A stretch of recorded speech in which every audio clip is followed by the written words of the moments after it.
Among the highest paid workers in the world. Pogba.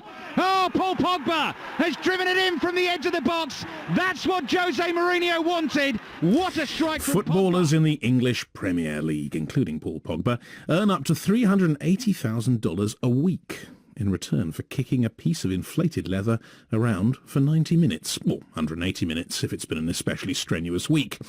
Spare a thought then for Premier League players who aren't British and are suffering from Brexit's impact on sterling. Now, according to Manchester United, sterling's weakness has cut the value of their pay packets by 10%, leading to pressure from some to be paid in other currencies instead. Kieran Maguire is a football finance expert at Liverpool University here in the UK. Mike Johnson asked him how much sympathy did he have for the Brexit-battered Galacticos of British football. It's certainly a new one in terms of footballers who don't really have much to complain about in life. So it looks as if they've used the Forex movements as an excuse to feel sorry for themselves. I think what they will try to do is to ensure that they recoup that money through trying to negotiate a higher wage packet or to negotiate it in a separate currency. Yeah, so just in dollar terms, that's going to cost somebody like Paul Pogba about $38,000 a week. I think there's a 10% fall against the dollar. So they're taking it seriously enough, are they, to try and ratchet up their base wages? I think it's probably coming from their professional advisors. They've got agents, they've got lawyers, they've got accountants now because they are, high net worth individuals. And what they will be trying to do is to determine how much will their net income be in terms of a weekly take home.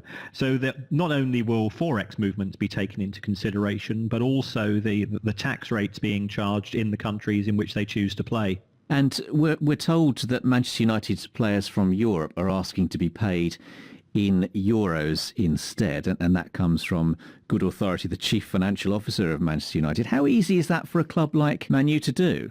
I think for Manchester United, it's relatively straightforward because United are a global brand and therefore they have income coming from all over the world. They're actually already involved in hedging of financial instruments and currencies.